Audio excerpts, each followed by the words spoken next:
English L9A1, and we have some of the benefits of the BH Advanced trigger is it's a very straight back trigger pull. If you grab your high power, English or otherwise, and you have a standard trigger, do what I just did and watch the motion of your finger. You'll see it making a down and back motion, whereas the BH Advanced trigger subassembly is set up so that it dictates that the fingers will be making a more pure straight back kind of a motion. You also get the benefit of magazine eject assist. You just saw it. That's an extra spring that's used only with the BH Advanced trigger subassembly. And the great benefit that we picked up here on the trigger part, I want to show you right now, is the reset. The reset has been improved. It's really, really nice. And we're gonna kind of try to show you that right now. And we'll give you an idea of the reset. Just that short of a reset, which is typically very desirable. We got about that much on the take up and the brake and the reset.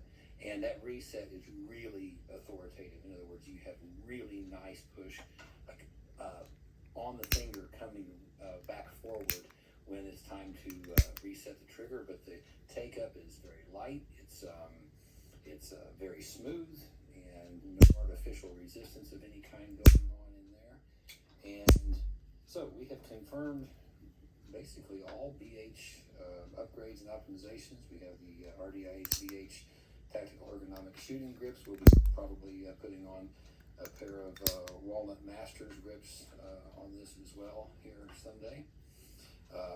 So yeah, there we go. That's the next chapter. Hey guys, Mark Allen, BH Spring Solutions LLC, BHSpringSolutions.com, back again for another session of High Power University. This is both a High Power University standalone session and also intended for inclusion in BH Spring Solutions evaluation and analysis of the English L9A1 High Power clone. We have that right here, highly modified now. This one contains all of BH Spring Solutions upgrades in it, but this is not the actual subject of the day. So we're going to go ahead and bring in the subject of the day, and the subject of the day is right there.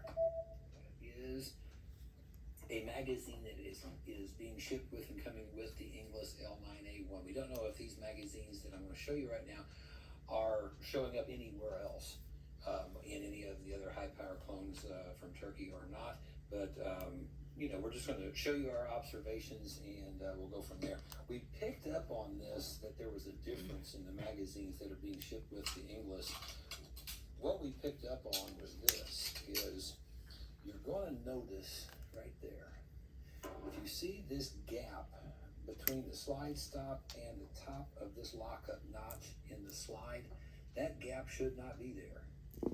That gap is caused by the slide stop is not fully engaging, or not being fully engaged by the magazine follower, and because it's not camming all the way up, and it's not going into full lockup of the slide. Now I just put in a Metgar magazine, and now you see no gap. Does the same thing with the original slide stop. It's no different. And in what you see from this perspective, this is full lockup of the slide stop in the lockup notch in the slide. And again, we just have the same looking 15 round magazine that came with the English, and we get that. Now, the implication of that is this, watch my thumbnail here. You're able to manipulate the slide stop. I wasn't even using my whole thumb.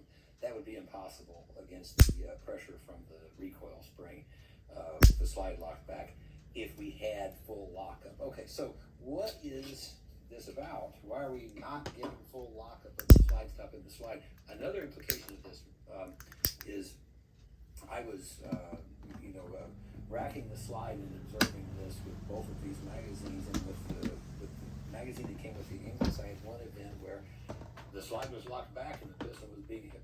I was holding the pistol in my right hand, and the slide just slammed home without me doing a thing. That means there was so little metal that was being held there that it just didn't hold in the slide lock back position. So look like the same magazines. This one says made in Italy. This is the one that came with the English HP 15. It's not really the same engraving as we see on the Metgar magazines, and we don't have the same Metgar inscription here. But it looks like something maybe I guess partially made at Metgar or something. But we started looking for where are the differences in these. Look at the height of the mag follower first. The mag follower is right here. And if it looks like this one is riding lower than this one, and this one is riding higher, this is the one that's fully engaged in the slide stop. And this is the one that came with the English that does not fully engage the slide stop. It's not pushing high enough. In other words, the height of this follower matters, and it's not pushing high enough to get full engagement of any slide stop in this pistol. Another thing that we noticed, no difference in the height of the magazines whatsoever. You can see there, those are identical. However, on the back, we do see a difference as well. And the difference is here. Here's the Metgar, and here's the one that came with the English. We see this kind of dug out here at the back of the magazine, and we're straight across on the Metgar. I don't know that makes a whole world of difference to anything. The main difference, if any, is the English magazine does tend to expose about half of the primer, whereas you have good primer coverage of the primer in the Metgar mag. And we also have determined that the round is tending to ride a little higher in the Metgar mag as well. When we gauge them, that's the Metgar gauge. And I'm going to show you it. You'll actually be able to see this.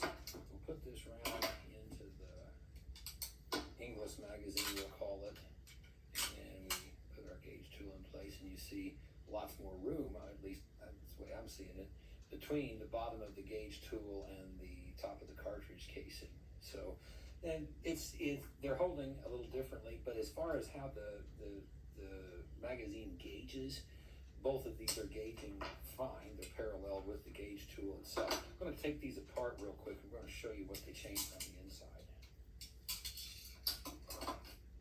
This is the Metgar here on the left, and this is the English, I guess, on the right. We do have different shape of inner base plate, so that is a change.